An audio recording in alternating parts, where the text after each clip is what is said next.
Shu hafta namgarchilik, ikkita namgarchilik kirib kelyapti bizga Kavkazda. Mana shu chorshanba kunlari yog'inlar bor. Ya'ni mana shu haftamiz salqin va yog'inlarga boy. Keyin maksimal ketdi bu issiq, juda ham issiq. Keyingi hafta demak qattiq isiydi. Isish boshlanadi. Jazirama, jaziramalar bor. Dehqon va fermerlar uchun ob-havo ma'lumotlarini berishni davom etamiz. Erkin aka, assalomu alaykum.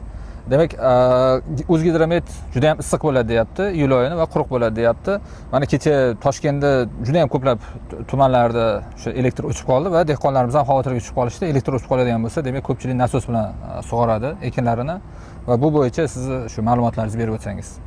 Assalomu alaykum, Respublika fermerlar kanali kuzatuvchilari va mana yozda bir chilla davrida salqin ob-havo muhiti ostida bir syomkani olyapmiz. Yaxshi, yoz uchun bunaqangi salqinliklar ko'p bo'lishi kerak aslida. Bu salomatligimizga ham, qishloq xo'jaligiga ham foydali bo'ladi baribir. Va O'zgidromet mana shu iyul oyini ko'p yillik iqlimiy me'yordan katta hududlarimizda 1,5 daraja, qolgan tekislik va ayrim cho'l hududlarimizda 3 daraja yuqori chetlashishi va yog'ingarchilik kesimida kam yog'in kuzatilishi haqida bir prognozlarni maslahatimiz berdi. Endi dastlabki prognozlar bu baribir.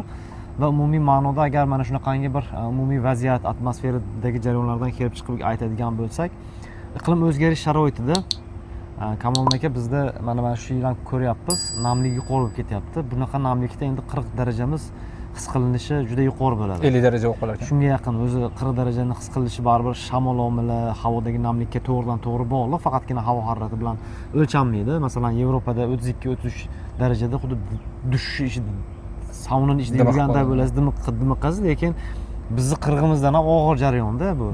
Ya'ni namlikka bog'liq, havo namligi va iqlim o'zgarish sharoitida bizda namgarchilik ko'payib borar ekan. Ya'ni havoda bizda 40 darajamiz oldinlari 10%, 15-20% namlikda bo'lgan bo'lsa, endi sekin 30%, 40% ga qarab ketyapti. Respublikaning katta hududlarida. Endi bu tabiiyki havo haroratining keskin isib ketishini ham oldini oladi. Havoda namlikning ko'p bo'lishi, quyosh sinib, haroratning tuproq ustidagi sirt yuzasini qizib ketishi oldini olinadi va shuni hisobiga havo haroratining ham isib ketishi olinadi. Shuning uchun o'ylaymizki, gidrometni prognozi bu kunduzgi havo harorati 50 daraja bo'lib ketar ekan, 3 darajada. Endi masalan, oldinda 40 daraja bo'lgan bo'lsa, 43, 44 emas-u. Kechasi ham endi issiq degan ma'noda kelib chiqyapti. Kechasi issiq bo'lyapti-ku, dimku, oldinlari sovuqroq bo'lgan. Kunduzgi bitta issiqdan keyin kechqurun sal tana dam olganda, endi hozir tana kechqurun nabarot qiynalyapti. Ya'ni yarim kechasiga o'tar o'sha tongi muddatlarga yaqin juda ham qiynalyapti. Kechasi uyquni yomonlayapti va buni orqasida endi havo haroratining mana shunaqangi tarzda tebranishi har xil tarmoqlarga ta'sirini ko'rsatadi. Endi ob-havo bo'yicha aytib o'tsangiz, shu Qoraqalpog'istondan Vodiygacha. Shu graduslar bilan, kunlar bilan. Shu hafta namgarchilik, ikkita namgarchilik kirib kelyapti bizga Kavkazdan va to'g'ridan-to'g'ri bu nimaga shimolga chiqib ketadi, Qozog'istonga va buni chekka qismi tog'li hududlarimizda, respublikaning Vodiy viloyatlarida, Jizzax viloyati hududlarida chorshanba kunlari yog'inlar bor. Ya'ni mana shu haftamiz salqin va yog'inlarga boy. Endi juda ham ko'plab hududlarimizda bir tomchi ham yomg'ir yog'masligi mumkin. Mana o'shani hafta davomida ko'rishlarim mumkin. Asosiy yog'inlar seshanba, chorshanba kuni, keyin mana juma kuni ham ko'k ranglarda kelib chiqyapti. Keyin shanba kuni, yakshanba, keyin respublikaning katta hududlarida yog'ingarchilik kuzatilmaydi.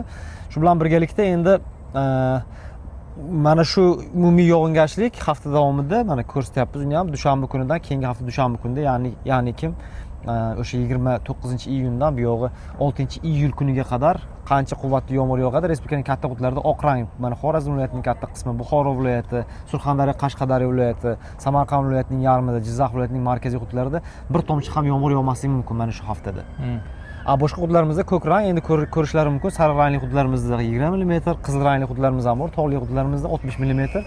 Bo'yish aniq Baxmal va Zomin tumanlariga, Toshkent va Namangan viloyatining tog'li hududlariga to'g'ri kelyapti. Sel suv toshqini xavfi degani bu. Va Ustyurt platosida juda ham ko'p yomg'ir, 25-30 mm. Bu yil juda ham baraka bo'lyapti ana shu hududlarda. Bu yaxshi. O'sha tuproq qizib ketishi oldini olinadi, chang bo'ron, shimolliklar uchun xavfi birmuncha oldini olinadi. Orol dengizi atrofida ham va yashil o'simliklarning ko'payishi yuz beryapti. Harorat kesimida haftamiz ancha salqin, mana ko'ryapsiz o'zi ham hozir 33-35 daraja kuzatilyapti maksimal, faqat janubda Surxondaryoda 37-38 ekan mana shu hafta davomida. Keyin shanba, yakshanba kuni sekin harorat ko'tarilib boradi. Va keyingi haftamiz boshida yana namgarchilik, keyin sekin maksimal ketdi bu issiq. Keyingi hafta demak qattiq isiydi. Isish boshlanadi. Jaziramalar bor va umumiy ma'noda O'zgidrometni o'zi ham prognozlarni beryapti. Mana O'zgidromet va nihoyat xarita ko'rinishida ob-havo prognoz maslahatimiz taqdim etdi. Bunda faqat yog'ingarchilikning millimetr, umumiy qancha yomg'ir tushadi hududlarga va havo haroratining o'rtacha oylik harorat qancha bo'ladi ko'ryapmiz. 30 darajalik hududlarimiz 28, umumiy ma'noda 2-3 daraja issiq iyul oyimiz O'zgidromet prognozlari bo'yicha va yog'ingarchilik bo'yicha janubda 0 mm deyapti, yog'ingarchilik kuzatilmas ekan. Boshqa hududlarimizda 5, 6, 10 mm mana Andijonning sharqiy hududlarida 10 mm ga yaqin yog'ingarchilik kuzatilishi. Demak, xulosa qiladigan bo'lsak, shu hafta davomida ekinlarimizni shu nasos sug'oradigan dehqon fermerlarni sug'orib olishlari kerak. Keyingi hafta jazirama bo'ladigan bo'lsa, elektrda uzilishlar o'z-o'zidan paydo bo'lishi mumkin. To'g'rimi? Shundan kelib chiqib harakatlarni qilib olishsa to'g'ri bo'ladi. Ha, va tog'larimizda vaziyat endi tog'li hududlarimizda baland bunaqa paytda kechqurun 20 daraja tushsa bizda yoki 17-16 ga tushsa tog'larda 0 ga yaqinlashadi. Baland tog'lar aytyapman. Endi shunda ham biz baland tog'larga chiqadigan bo'lib qoldik. Turizmni rivojlantirish uchun chorvadorlarimiz hozir o'sha yerda qo'ylarini o'tlatib yurishibdi va mana shu omil bor, ya'ni qor yog'irishi mumkin ana shu balandlikda 3,5 qo'ylarga ta'siri qanchalik bo'ladi endi? Bo'ladi endi o'shaning uchun qo'ylarni endi qat'iy ta'siri yo'q, lekin kishilar o'ziga ham sovuq qotib qolmasligi uchun sal qalinroq cho'ponlarimiz qalinroq. Va shu bilan birgalikda keyingi haftamiz siz aytganingizdek bir 10-15 kunlik keyin qishloq xo'jaligi ishlaydigan sekin isishlar bor. Ya'ni oyi 2-10 kunlik issiq ekan, quruq ekan. Oyi 3-10 kunligida namgarchilik bor va harorat biroz pasayishi. Mana shunga o'xshagan emas, mana shunga yaqinroq bo'lgan bir salqinliklar bo'lishi mumkin. Umumiy ma'noda mana biz respublika kesimida qayerda harorat ko'tarilib ketadi? Qizilqum cho'llarida, Surxondaryo, Qashqadaryo viloyatlarida harorat 2,5 darajagacha ko'tarilib ketar ekan. Bu o'zimni prognozim, maslahatimimiz, xaritasini joylashtiramiz. Bu nimani bildiradi?